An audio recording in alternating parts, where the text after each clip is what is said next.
Hello hello hello, good morning.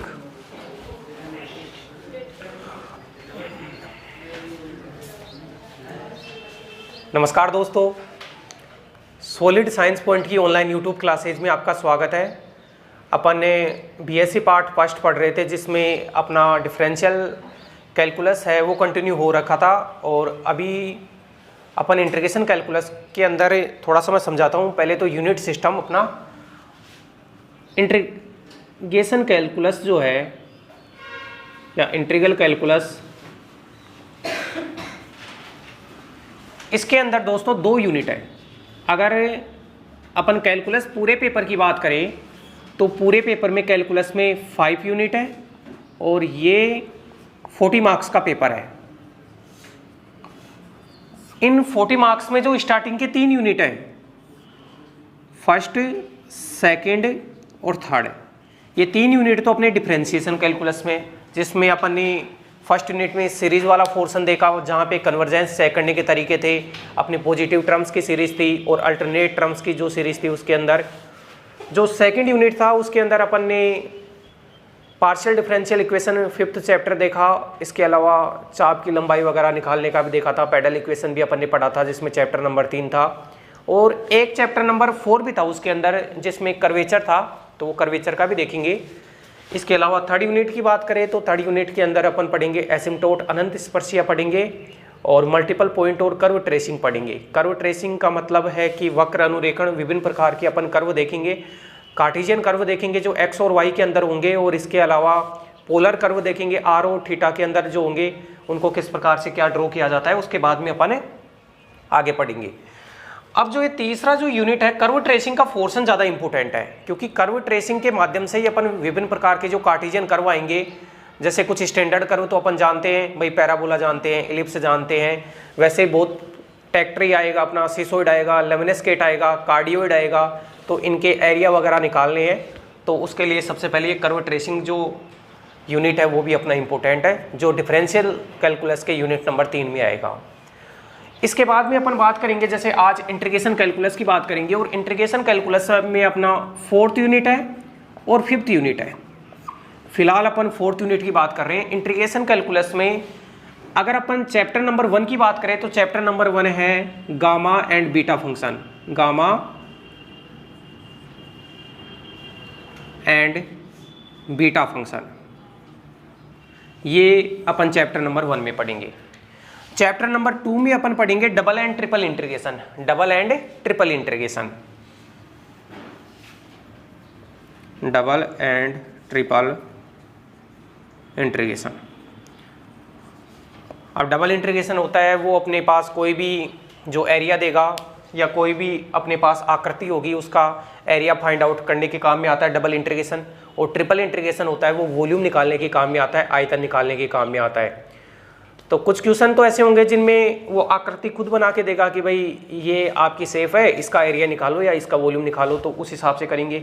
बाकी बहुत बार वो डायरेक्ट लिख के दे देगा कि भाई कार्डियोइड का एरिया निकालो, लेमनेस्केट का एरिया निकालो, तो उस वाले केस में जो स्टैंडर्ड कर्व है उनके डायग्राम भी आपको पता होने चाहिए। ये दोनों चैप्टर मिलके अपना यूनिट नंबर 4 बनाते हैं जो 8 मार्क्स का है। और इसके अंदर भी पहले तो क्या होता था कि भाई बीटा गामा फंक्शन अपने पोर्शन में नहीं था, लेकिन अभी पिछले 1-2 सालों से क्या किया है इन्होंने कि बीटा गामा फंक्शन, अच्छा बीटा और गामा फंक्शन और डबल ट्रिपल इंटीग्रेशन, कोई भी मैथमेटिक्स का ऐसा कंपटीशन एग्जाम नहीं है जिसके अंदर यहाँ से क्वेश्चन नहीं आते हैं। और बीटा गामा फंक्शन तो बहुत सारे ऐसे इंटीग्रेशन होते हैं जैसे इनफाइनाइट इंटीग्रेशन होते हैं या फाइनाइट इंटीग्रेशन होते हैं जिनका सॉल्यूशन करना मुश्किल हो जाता है, तो बीटा और गामा फंक्शन की सहायता से उनका सॉल्यूशन है वो 1 या 2 मिनट में निकल आ जा सकता है आसानी से। तो बहुत प्रकार के अपन क्वेश्चन देखेंगे यहाँ पर। ऐसे क्वेश्चन जो अपन ने 11th-12th में पढ़े थे तो कुछ अलग तरीके से इनको किए थे भाई, कुछ सब्स्टिट्यूट वगैरह करके किए थे, सॉल्यूशन नहीं हो पा रहा था, अब उनको बीटा और गामा फंक्शन की सहायता से करेंगे। आगे की क्लासों के लिए बहुत ज़्यादा इंपॉर्टेंट है ये डबल ट्रिपल इंटीग्रेशन। अच्छा ये दोनों चैप्टर मिल गए तो अपना 4th यूनिट हो गया। अब 5th जो यूनिट है उसमें चैप्टर नंबर 3 है। चैप्टर नंबर 3 है आपके पास प्लेन कर्व होंगे। प्लेन कर्व क्या होते हैं? जिनको प्लेन के ऊपर बनाया जा सकता है, 2D के जो कर्व होते हैं उन्हें प्लेन कर्व कहा जाता है। तो प्लेन कर्व जो होंगे उनका चैप्टर नंबर 3 के अंदर तो अपने को निकालना है एरिया। और चैप्टर नंबर 4 के अंदर उनमें अपन पढ़ेंगे कि भाई चाप की लंबाई निकालना। चैप्टर नंबर 3 और चैप्टर नंबर 4 पूरा पढ़ना है, और थोड़ा सा पोर्शन है वो चैप्टर नंबर 5 का भी अपन देखेंगे, ताकि अपना प्रॉब्लम नहीं है। और वैसे भी अब की बार थोड़ा 3 यूनिट का जैसे सिस्टम है, तो फिर चैप्टर नंबर 5 को स्किप भी कर देंगे तो कोई दिक्कत नहीं, और टाइम रहेगा तो इसको भी अपन देख लेंगे। बाकी चैप्टर नंबर 3 और चैप्टर नंबर 4 पूरे पढ़ने। तो सीधा सा अपन ये समझ सकते हैं कि इंटीग्रेशन कैलकुलस में अपने को 4 चैप्टर तो कंप्लीट पढ़ने हैं। कंप्लीट बोले जो ईच एंड एवरी क्वेश्चन करने की कोशिश करेंगे इन 4 चैप्टर के, पहला, दूसरा, तीसरा और चौथा, 5वां भी अपन देख लेंगे। अब अपन स्टार्ट करते हैं। किसी को प्रॉब्लम थोड़ी हो रही है, आई कांटेक्ट इससे बना के रखना पड़ता है ना, वरना फिर आप जब ऑनलाइन में देखोगे तो आई कांटेक्ट इससे नहीं रहेगा तो प्रॉब्लम हो जाएगी आपको समझने में। अब इंटीग्रल कैलकुलस,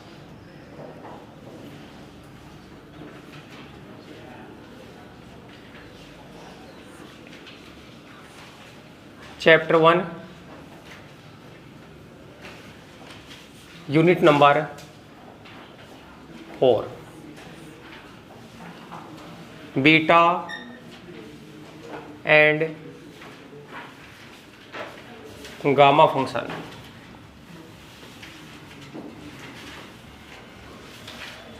चलो हेडिंग डाल लो सब लोग।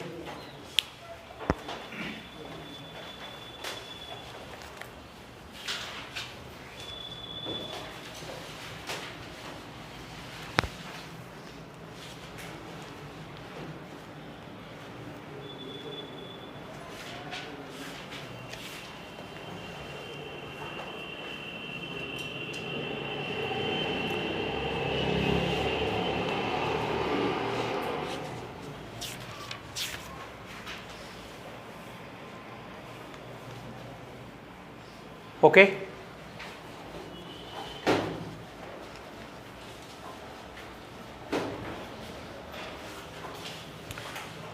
देखना आप इसमें थोड़ा सा। सबसे पहले तो अपन पढ़ेंगे गामा फंक्शन।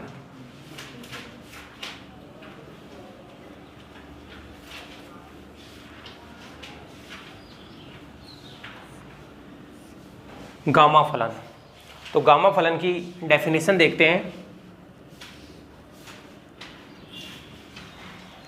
गामा फलन क्या होता है कि एक इनफाइनाइट इंटीग्रेशन होता है।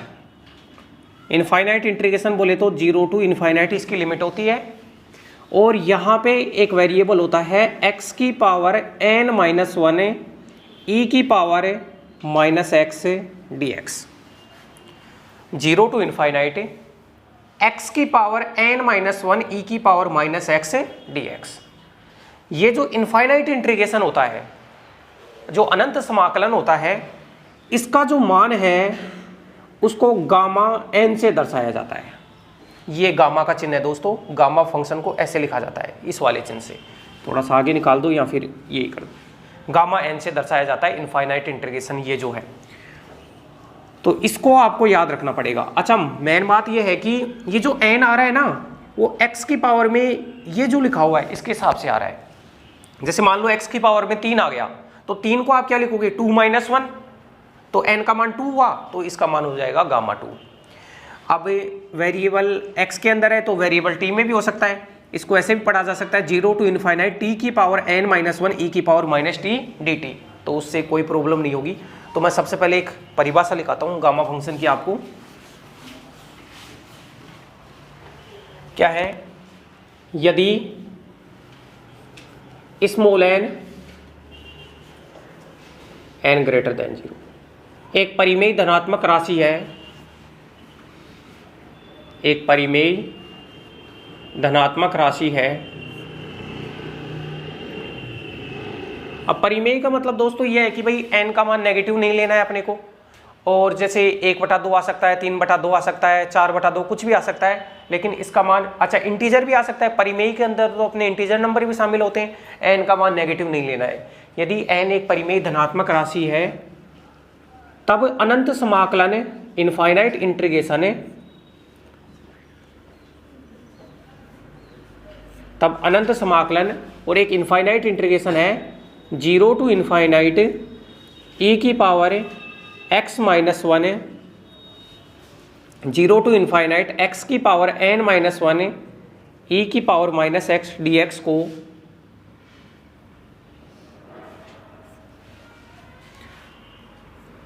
गामा n से दर्शाया जाता है।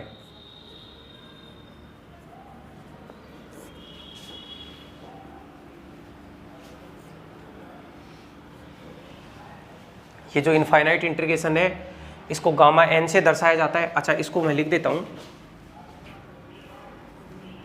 इसको क्या पढ़ा जाता है, इसे गामा n पढ़ा जाता है। तो बोलेंगे तो गामा n बोलेंगे बार बार। अब ये जो इंटीग्रेशन है इसे गामा फंक्शन भी कहा जाता है, या आयलर ने बताया तो आयलर गामा फंक्शन भी कहा जाता है। तो मैं बोल देता हूं,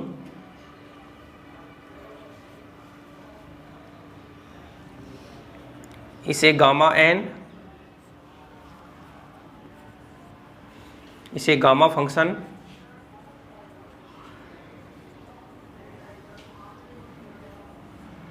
या फिर आयलर गामा फंक्शन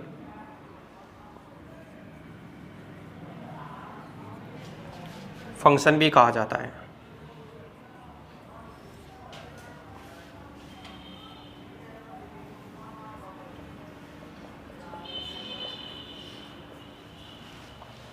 ये एक इनफाइनाइट इंटीग्रेशन है।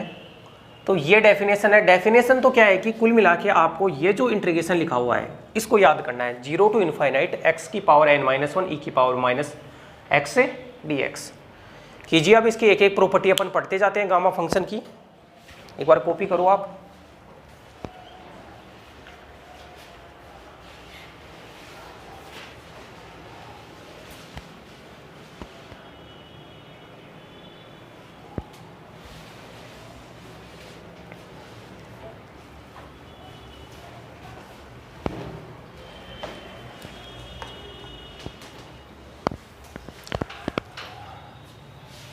ठीक है, तो इसको हटा देते हैं। अब जो प्रॉपर्टी आएंगी गामा फंक्शन की वो सारी की सारी इंपॉर्टेंट है, तो 1 बाय 1 अपन देखते जाते हैं और इनका प्रूफ भी देखने की कोशिश करेंगे। फिर उसके बाद में कुछ एग्जांपल्स को लेते हुए अपन आगे सोल्व करेंगे।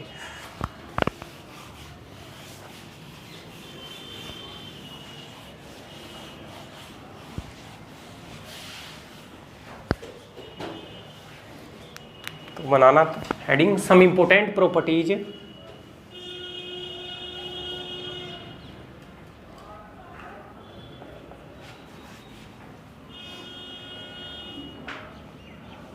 of gamma function।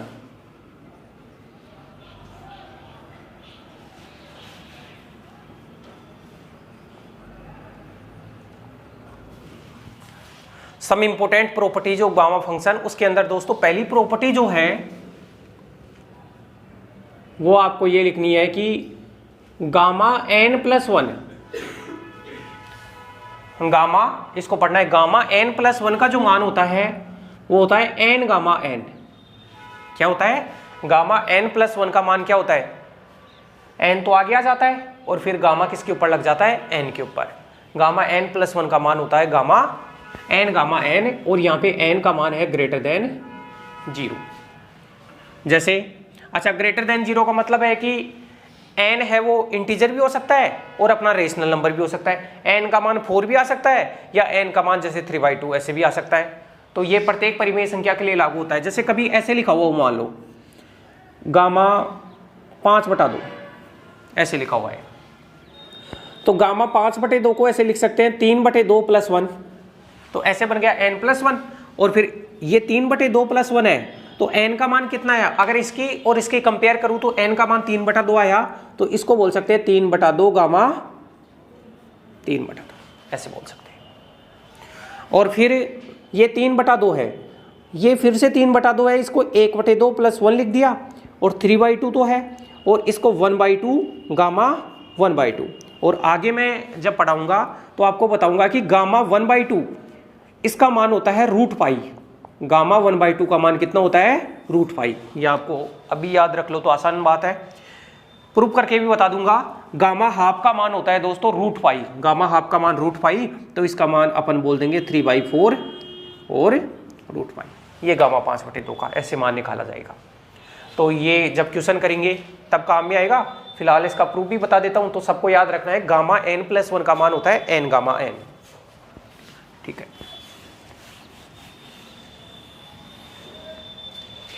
इसके बाद में सेकंड प्रॉपर्टी के ऊपर अपन चलेंगे। तो गामा 1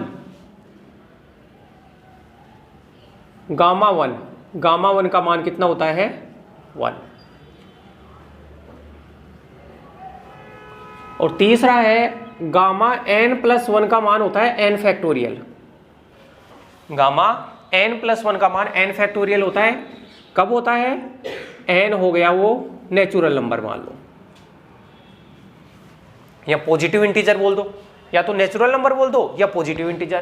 तो कहीं पे मान लो आपके ऐसा लिखा हुआ हो कोई साहब गामा 6 का मान बताओ, तो गामा 6 का मान डायरेक्ट 5 फैक्टोरियल, या गामा 9 का मान बताओ तो गामा 9 का मान 8 फैक्टोरियल, इस प्रॉपर्टी से। तो इसमें और इसमें अंतर सिर्फ इतना सा है कि ये प्रॉपर्टी तो आपके चाहे पॉजिटिव इंटीजर हो चाहे रेशनल नंबर हो सबके लिए लागू होती है, और ये प्रॉपर्टी केवल और केवल नेचुरल नंबर के लिए लागू होती है। अगर गामा 9 का मान निकालना है तो गामा 9 का मान 8 फैक्टोरियल इससे आ जाएगा। लेकिन अगर गामा 9/2 का मान निकालना है तो 9/2 है अपनी रेशनल नंबर आ गई, फिर तो ये प्रॉपर्टी नहीं लग पाएगी, फिर इसकी सहायता से अपन निकालेंगे। तो सबसे पहले तो आप एक काम कीजिए, इन तीनों प्रॉपर्टीज को लिख लो, फिर 1 बाय 1 इन तीनों प्रॉपर्टीज के प्रूफ बताते हैं और फिर इनके बेस्ड अपन कुछ क्वेश्चन से करवाते हैं। ठीक है दोस्तों,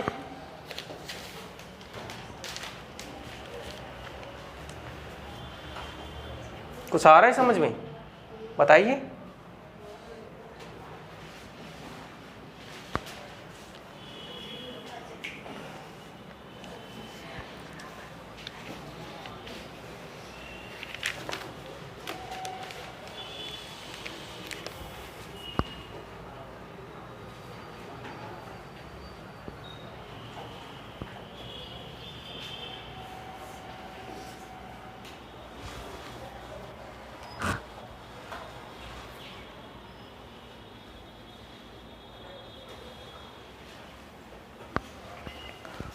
चलो ठीक है, इनके प्रूफ अपन देख लेते हैं।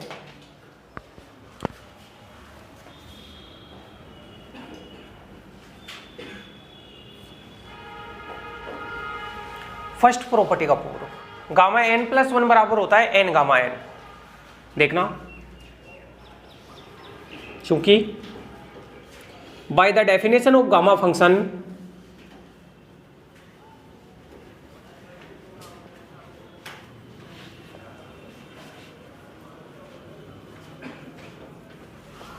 गामा फंक्शन की जो डेफिनेशन होती है, अच्छा गामा फंक्शन की डेफिनेशन मैं यहां साइड में लिखता हूं, ये होता है गामा n का मान होता है 0 to इन्फिनिटी x की पावर n माइनस 1 e की पावर माइनस x dx, ये होता था।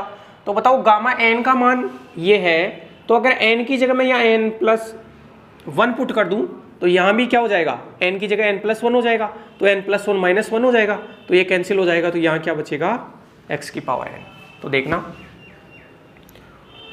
गामा n प्लस 1 बराबर 0 to इन्फिनिटी x की पावर n प्लस 1 माइनस 1, यहाँ पे जो भी लिखा हुआ होगा वो यहाँ पे आ जाएगा और उसमें से कितना घट जाएगा 1, और e की पावर माइनस x dx। ये गामा फंक्शन की मैंने डेफिनेशन लगाई है। जैसे मान लो यहाँ पे अल्फा लिखा हुआ है गामा अल्फा, तो ये हो जाएगा अल्फा माइनस 1।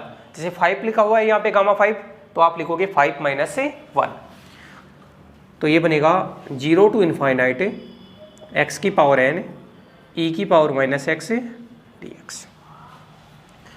अब आपको इसको सोल्व करना है, और सोल्व करने के लिए अपन आइलेट पढ़ा था, जिसमें इंटीग्रेशन बाय पार्ट्स करते हैं अपन।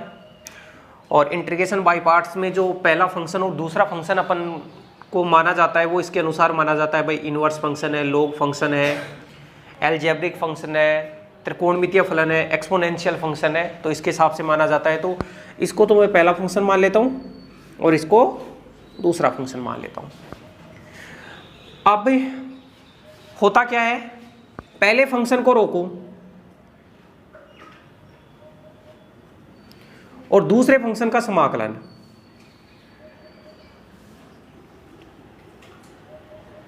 दूसरे फंक्शन का भाई पहले फंक्शन को रोक लिया, दूसरे फंक्शन का समाकलन, और समाकलन करने के बाद में लिमिट पुट कर देंगे 0 से इन्फिनिटी, माइनस 0 से इन्फिनिटी। पहले फंक्शन का अवकलन तो x की पावर n का अवकलन है nx की पावर n माइनस 1। दूसरे फंक्शन का समाकलन, दूसरे फंक्शन का समाकलन करना है e की पावर माइनस x से dx, और फिर जो आए उसका भी समाकलन। ठीक है,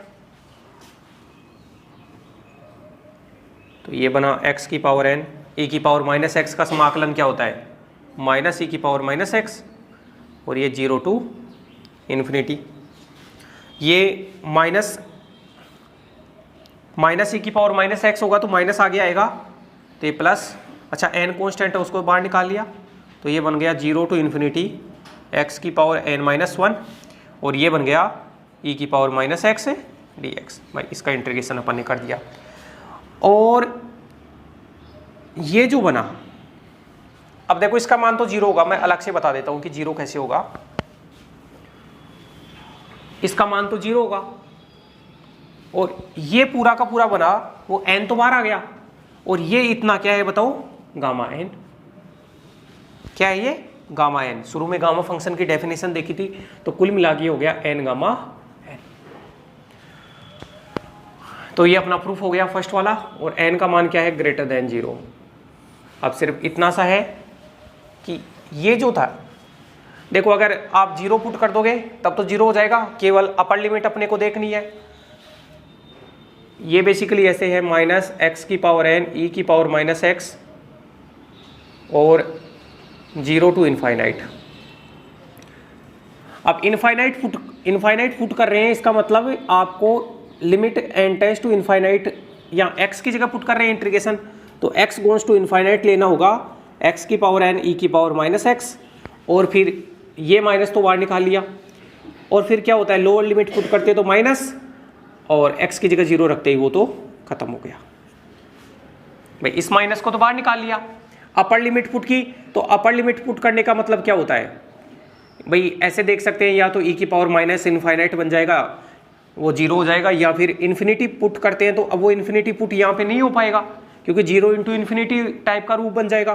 तो limit x goes to infinity, तो अपर लिमिट तो ऐसे पुट करते हैं, और 0 अपन ने पुट किया तो ये e की पावर 0 तो 1 हो गया, और ये 0 पुट करने से ये वाला पीछे वाला पार्ट खत्म हो गया, तो 0 इंटू 1 है वो 0 हो गया। तो कुल मिला के ये ऐसा बन गया, limit x goes to infinity x की पावर n और e की पावर माइनस x। अब इसको आप नीचे लेके जाओगे तो इन्फिनिटी अपॉन इन्फिनिटी रूप बनेगा, और एल हॉस्पिटल नियम से इसको सोल्व करोगे तो इस लिमिट का मान 12th क्लास में आपको जाके चेक करना है, x goes to infinity x की पावर n e की पावर माइनस x की लिमिट होती है वो 0 होती है। अच्छा ये माइनस तो था ही, इसको देख लेना लिमिट वाले चैप्टर से। अब ये प्रूफ बताया है मैंने, गामा n प्लस 1 का मान n गामा n आया है। अब ये प्रूफ कभी पूछा नहीं जाता है, देखो आज तक तो कभी पूछा नहीं गया, लेकिन ये रिजल्ट है वो आपको जरूर ध्यान रखना है। अब ऐसे ही अगर सेकंड की अपन बात करें, अच्छा इसमें एल हॉस्पिटल नियम लगेगा तो इसको देखना आप। सेकंड की बात करें कि अपन जानते हैं कि गामा n का जो मान होता है वो होता है 0 टू इन्फिनिटी x की पावर n माइनस 1 e की पावर माइनस x dx। अगर गामा 1 निकालना चाहता हूं, मैं गामा 1 निकालना चाहता हूं तो n की जगह 1 पुट करूंगा, तो गामा 1 का मान आया 0 टू इन्फिनिटी x की पावर 1 माइनस 1 e की पावर माइनस x dx। तो x की पावर 0 तो 1 हो गया, और ये बन गया 0 टू इन्फिनिटी e की पावर माइनस x dx।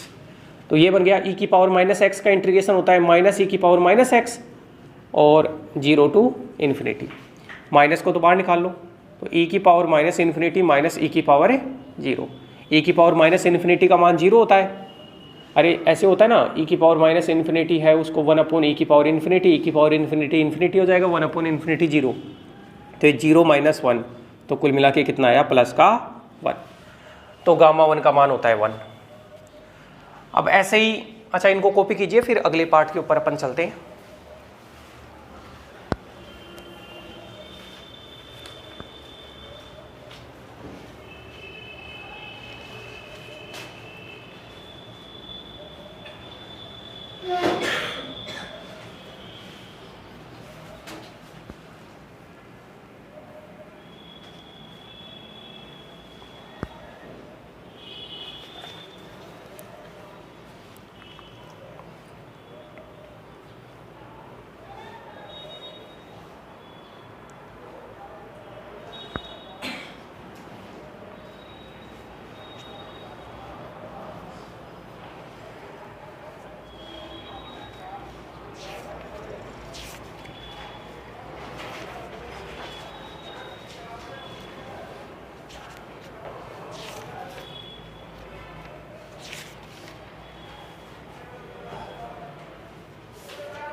हो गया।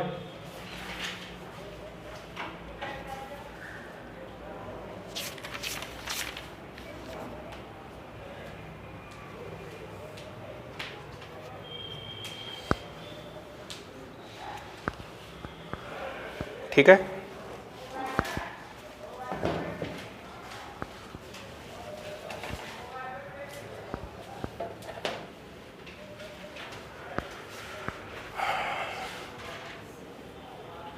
चलो इसका सी पार्ट देखते हैं अपन।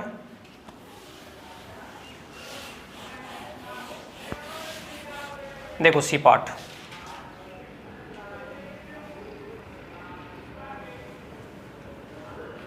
भाई ये लिखा हुआ है गामा n+1।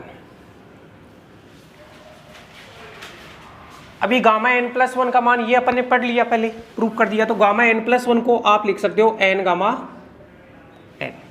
गामा n+1 को क्या लिख सकते हैं, पहले पार्ट से n गामा n। अब ये n गामा, अब ये गामा n है,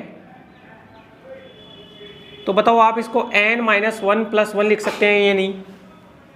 बिल्कुल लिख सकते हैं, +1 और -1 ऐड किया तो अब जैसे ये हो गया, इसको अल्फा मान लो, तो गामा α+1 हो गया, गामा α+1, तो ये बन जाएगा अल्फा गामा अल्फा। इसका मतलब अब की बार बार क्या आएगा, n-1 बार आएगा और ये बन जाएगा गामा n-1। इसके हिसाब से ये बन गया। इसी प्रोसेस को आगे करो। अब n-1 है तो आप n-1 को क्या लिखोगे, n-2 प्लस का 1, उस हिसाब से n-2 गामा n-2,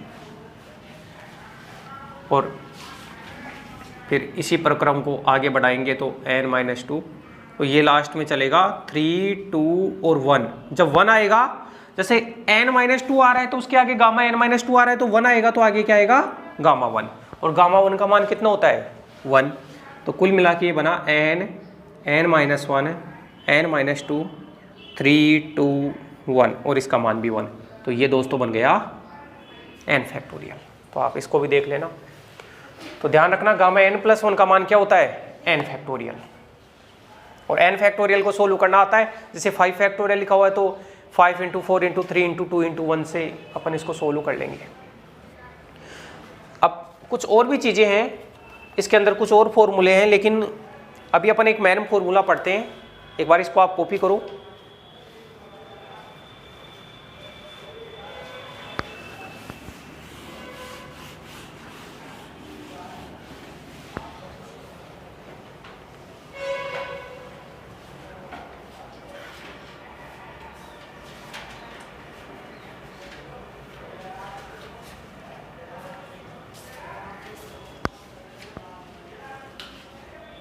ओके, चलो इसको हटा रहा हूं मैं।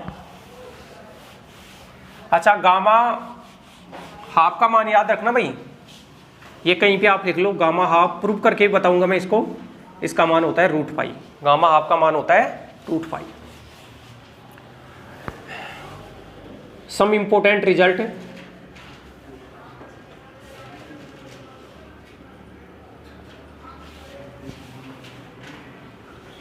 एक रिजल्ट है बहुत ही इंपॉर्टेंट है, ये आपको ध्यान रखना है। कैसे याद करना है, देखो, जब भी दोस्तों 0 से π/2 लिमिट दी गई हो आपको, कितनी, 0 से π/2 लिमिट दी गई हो, और यहां पे ऐसा लिखा हुआ है sin की पावर mx cos की पावर nx dx, और m और n जो है वो पॉजिटिव इंटीजर है। m और n जो है वो क्या है, पॉजिटिव इंटीजर है, धनात्मक पूर्णांक है वेयर। अब धनात्मक पूर्णांक का मतलब यह है कि हो सकता है कि m और n दोनों इवन हो जाए, सम हो जाए, हो सकता है दोनों ओड हो जाए, हो सकता है एक इवन ये ओड हो, या ये इवन ये ओड हो, कुछ भी हो सकता है। m और n पॉजिटिव इंटीजर है, एक इंटीग्रेशन है, अच्छा डेफिनेट इंटीग्रेशन है, 0 से π/2 लिमिट है, sin की पावर mx cos की पावर nx dx। तो इसका मान क्या होता है, याद रखना। सबसे पहले आप लिखोगे गामा, ये जो पावर m है ना, इसमें 1 जोड़ के हाफ कर दो, तो गामा m+1/2। फिर आगे इस n के साथ भी ऐसे ही करो, गामा n+ 1/2 अपॉन 2 गामा, इसको और इसको जोड़ के m प्लस n, इसको और इसको जोड़ो और फिर डबल कर दो 2/2। ऐसे भी समझ सकते हैं इसको, m प्लस 1/2 और n प्लस 1/2 को जोड़ा गया है तो m आ जाएगा, n आ जाएगा, 1 और 1 2 आ जाएगा और अपॉन में 2। तो ये बहुत ही इंपॉर्टेंट फॉर्मूला है भाई, ये सबके याद होना चाहिए। और अब इस फॉर्मूले का मैं आपको एप्लीकेशन बताता हूं। तो सबसे पहले तो ये फॉर्मूला आप राइट डाउन करो।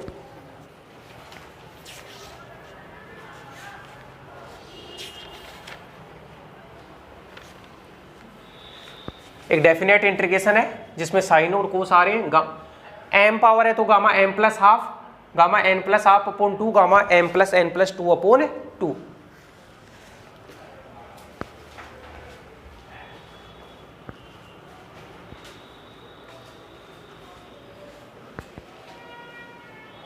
ओके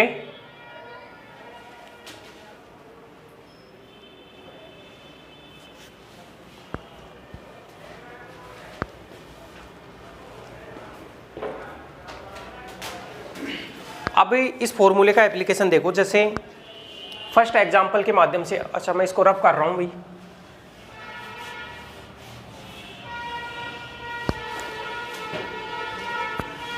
जैसे अपना एग्जांपल नंबर 1 है,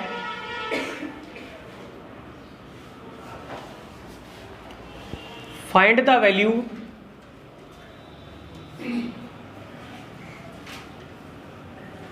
वैल्यू ऑफ 0 to π/2 साइन की पावर 5x कोस की पावर 6x dx। एक डेफिनेट इंटीग्रेशन है, इसकी वैल्यू फाइंड आउट करनी है।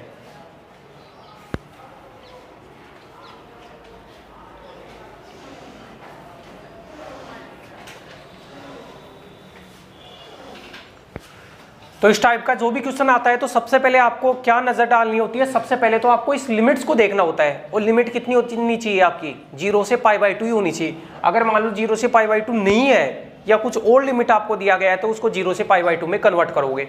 उसी के बाद में ये फॉर्मूला लगेगा। अभी जो फॉर्मूला मैंने लिखाया था उसमें ये कंडीशन है कि उसकी लिमिट है वो 0 से π/2 ही होनी चाहिए। अब यहाँ पे 0 से π/2 है तो मैं इसके सॉल्यूशन पार्ट पे अगर चलूंगा तो मैं लिखूंगा, क्योंकि 0 से π/2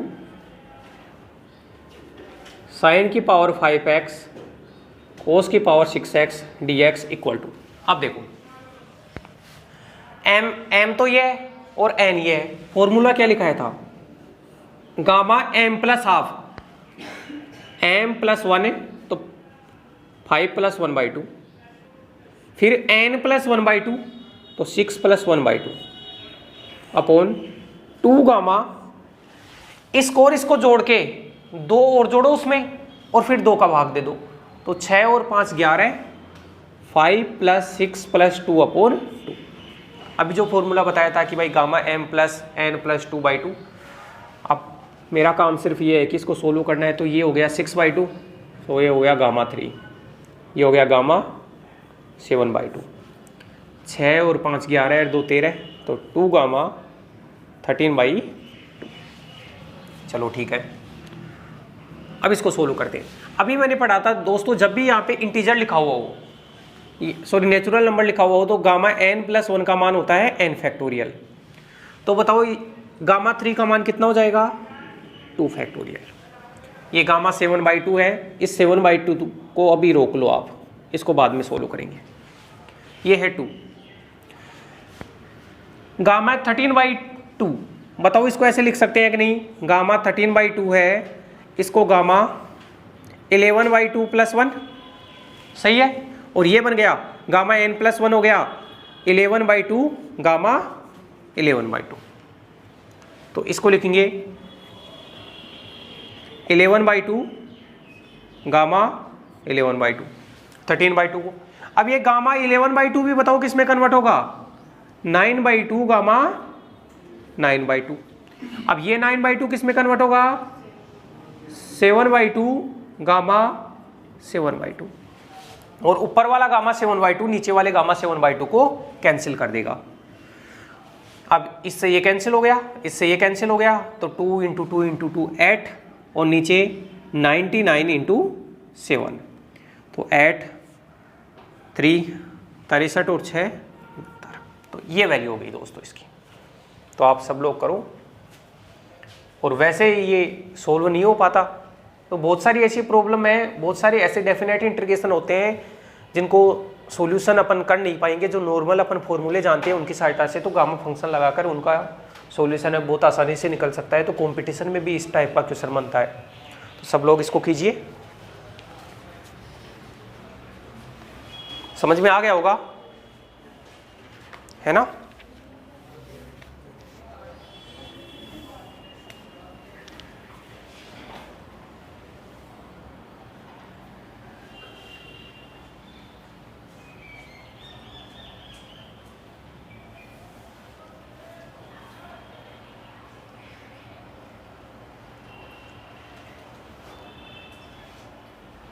ओके, आगे बढ़े। चलो ठीक है, एग्जांपल नंबर 2 को देखना एक बार।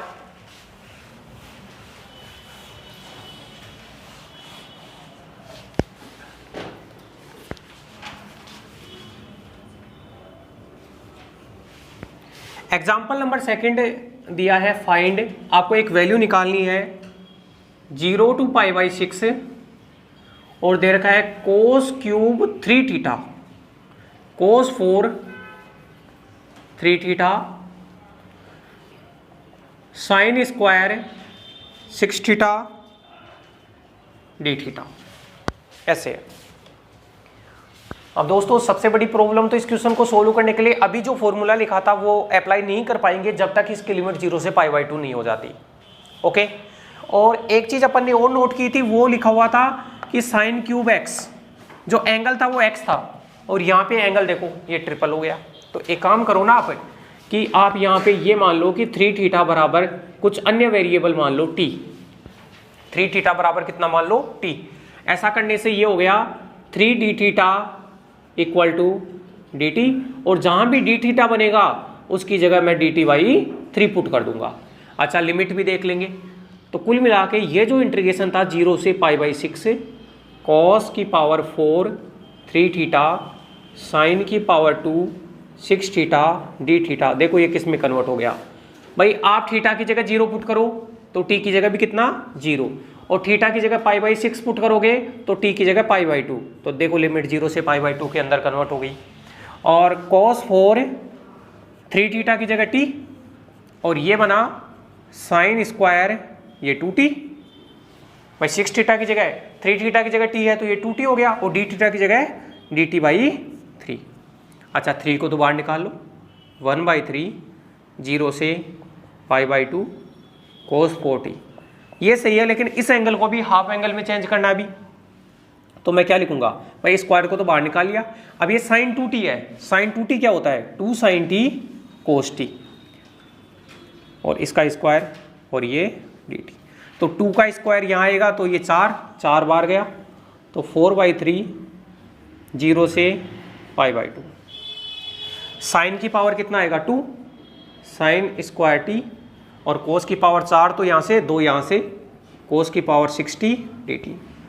अब इसके अंदर वो फॉर्मूला लगा सकते हैं आराम से, तो 4/3, अब फॉर्मूला लगाते हैं। देखो m का मान तो 2 है, n का मान 6 है, तो गामा m प्लस हाफ मतलब 2 + 1/2, gamma n plus half 6 + 1/2 upon 2 gamma 2 और 6 8, और उसमें 2 और जोड़ोगे तो 10/2, सही है ना, m + n + 2/2।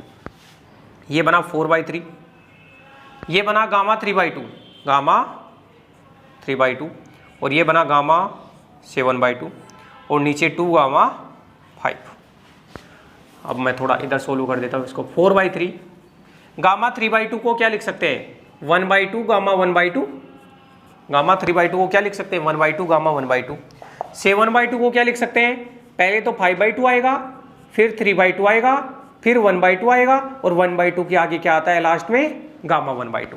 भाई 7/2 को अभी मैंने समझाया था ना, 7/2 का मान है 5/2 है, फिर 3/2 है, फिर 1/2 है, और लास्ट में गामा 1/2, और नीचे 2 गामा 5 का मान कितना होता है 4 फैक्टोरियल। अब जो कैंसिल हो रहा है उसको देख लेते हैं। तो ऊपर अच्छा ये 3 से तो ये कैंसिल हो जाएगा, 5 चौक 20 और 2 2 2 2 16 16 इंटू 2 और 4 फैक्टोरियल का मान कितना होता है 24, 4 तिया 12 24। अच्छा गामा हाफ का मान कितना होता है, गामा हाफ का मान होता है रूट पाई, तो रूट पाई और रूट पाई कितना हो गया पाई, 4 का और 2 तो 5 पाई अपॉन 4 दूनी 8, तो 8 इंटू 24 तो 5 पाई 832, तो 5 पाई अपॉन 192। समझ में आ गया होगा, आसान है। देखो अब मैं बार बार ये खोल के नहीं बताऊंगा, सीधा गामा 7/2 है तो 7/2 में आप 2 कम कर दिया करो, तो आप लिखा करो 5/2, फिर 2 कम करके 5/2 3/2 1/2, 1/2 पे आ गया तो लास्ट में लिख देना गामा 1/2। ये अपना एग्जाम्पल नंबर 2 है।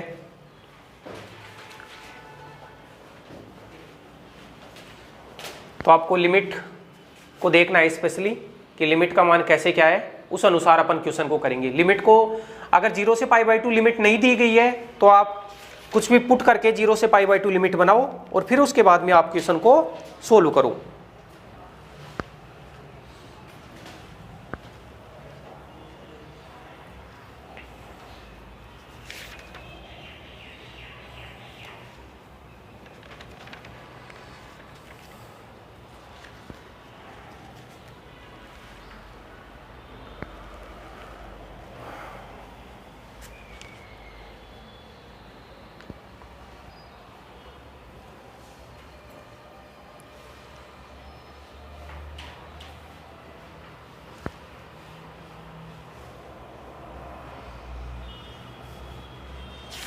आसान से क्वेश्चन है, 24 क्वेश्चन दे रखे हैं अनसोल्व, वो 24 क्वेश्चन आप करोगे।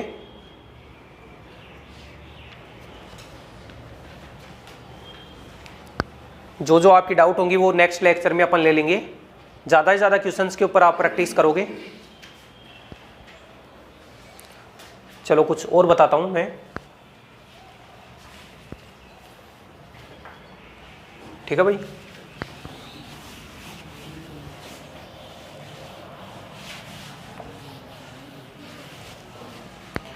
जैसे एग्जाम्पल नंबर 3 एक एग्जाम्पल है, देखना ध्यान से। एग्जाम्पल ये दिया है कि आपको वैल्यू फाइंड आउट करनी है 0 से π/2 और sin 6x dx, ऐसे है दोस्तों। अब देखा कि मैंने 0 से π/2 है, ठीक है, साइन की पावर m है, लेकिन कोस की टर्म नहीं है, तो आप क्या इसको ऐसे लिख दो कि given integration can be written as A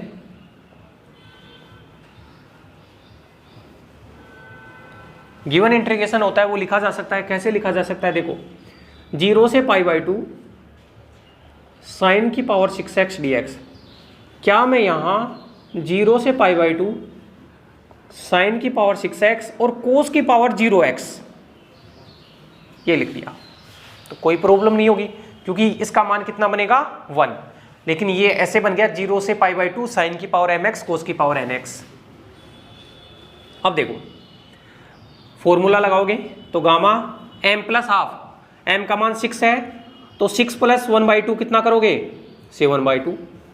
gamma n का मान 0 है तो आप क्या लिखोगे 0 प्लस 1/2 तो 1/2 अपॉन 2 गामा 6 प्लस 0 प्लस 2। भाई पहले तो इन दोनों को ऐड करते हैं, फिर जो आता है उसमें 2 और ऐड करते हैं, तो 6 और 2 8/2 मतलब गामा 4। अब 7/2 को देखना कैसे खोलेंगे, 7/2 को खोलेंगे 5/2 3/2 1/2 और 1/2 के आगे क्या आता है gamma 1/2।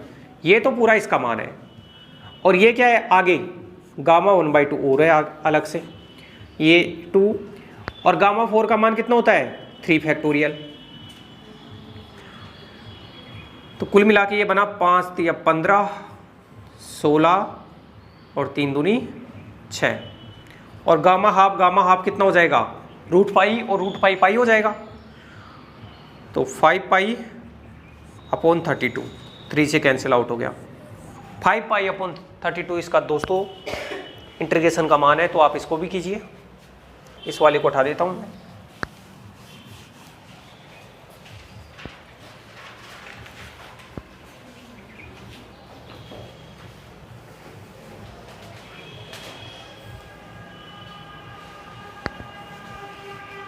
Okay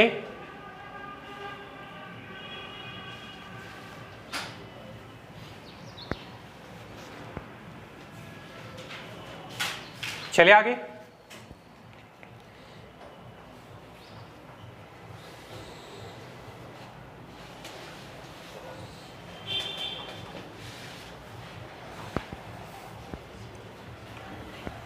next example number 4। अच्छा एग्जांपल है ये, देखना सब लोग।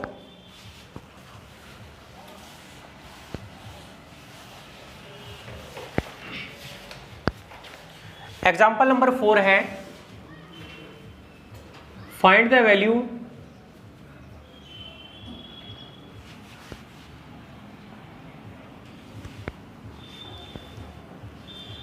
Zero to a x square a square minus x square की पावर 3/2 dx। अब इस टाइप के क्वेश्चन अपन ने 12th क्लास में जब भी करते थे तो कुछ प्रतिस्थापन वगैरह करते थे सोल्व करने के लिए। तो ऐसे क्वेश्चन जब भी हो तो देखो, जैसे जब भी ए स्क्वायर माइनस एक्स स्क्वायर तरीके का दिखे ना आपको, तो आप उसके अंदर एक्स बराबर ए साइन थीटा पुट कर देना। कितना पुट कर दो? ए साइन थीटा। और ए साइन थीटा, अच्छा ए कोस थीटा भी कर सकते हैं करने को तो, लेकिन ए साइन थीटा पुट करने का फायदा ये होगा कि लोअर लिमिट तो जीरो रहेगी और अपर लिमिट वहां पे π/2 बन जाएगी। और ए कोस थीटा रखोगे तो फिर ये π/2, फिर ये जीरो बन जाएगी। फिर आप नेगेटिव बाहर निकल कर, आपको पता है ना लिमिट्स को एक्सचेंज करते हैं तो नेगेटिव का सिग्नल बाहर आ जाता है, वैसे करना पड़ेगा। तो ए स्क्वायर माइनस एक्स स्क्वायर है तो एक्स बराबर ए साइन थीटा अपन ने पुट किया। फायदा क्या है इसका? फायदा यह है कि dx का मान हो गया a cos theta d theta. And अब लिमिट देखना, व्हेन x बराबर जीरो है तो थीटा का मान भी कितना है? 0। x बराबर 0 पुट किया, साइन थीटा बराबर 0। और x का मान a है तो a से a कैंसिल आउट हो गया, तो साइन थीटा का मान 1, तो थीटा का मान कितना मैंने पुट कर दिया? π/2। ऐसे लिमिट चेंज हो गई। Then given integration,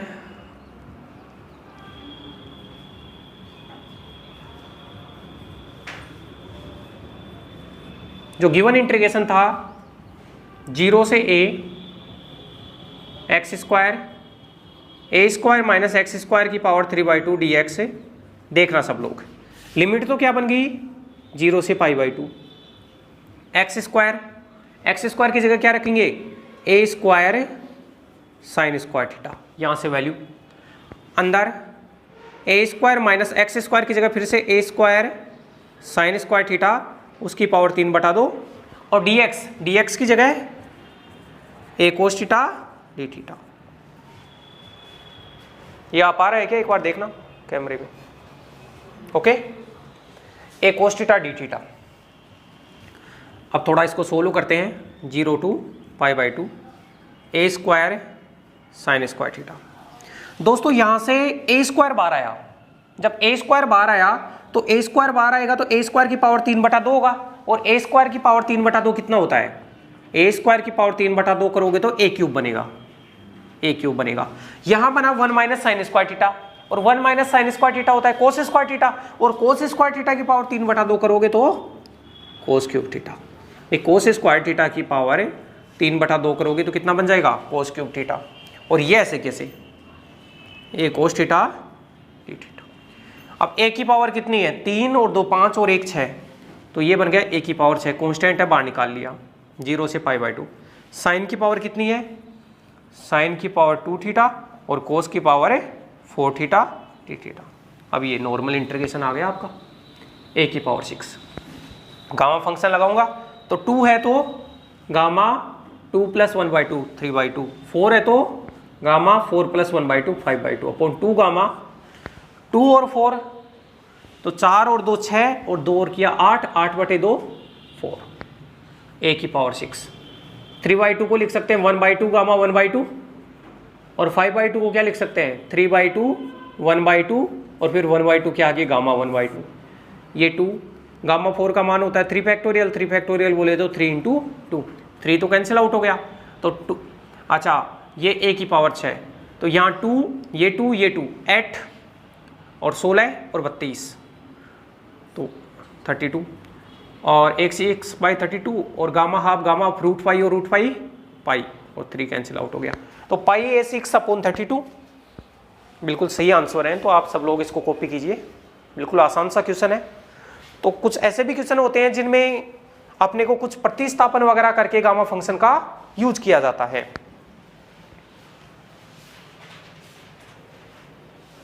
okay